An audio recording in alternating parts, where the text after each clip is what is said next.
Mga horror movie na may iba't ibang nakakatakot na story sa iisang movie lang. Ito yung hindi lang isa yung story na kikilabutan ka kundi marami pa. Nauna pa sa first VHS movie series. Pinaka-favorite ko dito yung sa may kulto, yung sa 2022 ata yun, na sobrang creepy and talagang malapit sa katotohanan. Kung gusto nyong kilabutan at tumayo yung mga balahibo nyo, then ito yung panoorin nyo. Iba't ibang short film to, nakakatakutan at sobrang kakabahan kayo with the VHS style na kaya ngayon yung title niya. May mga zombie, serial mga aswang, mga multo, kulto at mga kabaliwan pa dito. Next, 5. Meron tong 5 magkakaibang horror story na meron ding 5 magkakaibang style ng pananakot.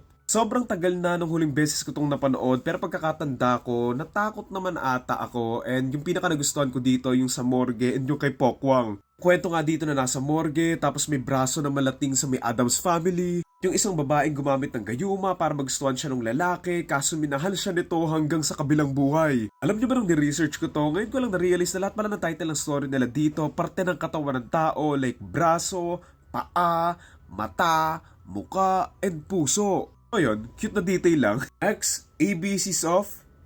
Basahin nyo na lang. Kung madali kayong masuka at mandire, huwag nyong panoorin to. Kapareha sa may VHS, meron din tong iba't ibang story pero yung title ng mga story nila dito nagsisimula mula A to Z and dito sobrang and literal na sobrang extreme yung makikita nyo. Yung tumatak sa aking story dito, yung sa may babaeng mataba na gustong magpapayat tapos meron siyang gagawin para pumayat siya.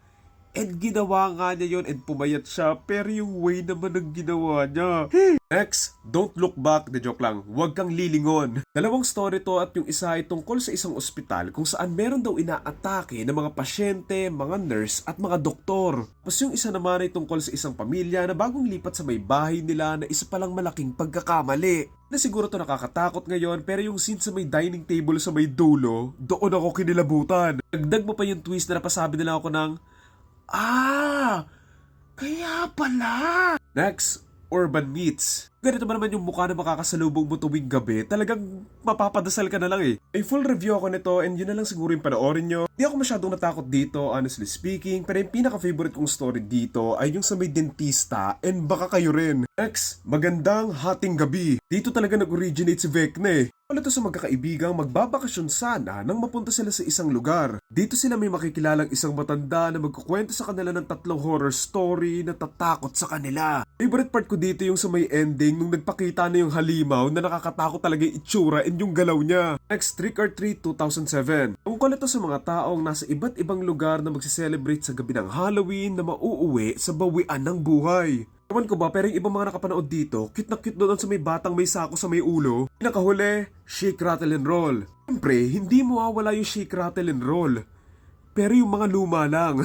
Meron din tong iba't ibang story, may mga halimaw, may mga aswang, may mga alien, may LRT pa nga, tapos ngayon may zombie pa. Honest, nasasayangan ako sa potential ng series na to. I know gusto nila tong ilapit sa mga Filipino culture pero sana mas maghanap pa sila ng ibang ways sa pananakot nila. Siguro a different approach sa horror na hindi lang nakaasa sa mga cheap na jump scares.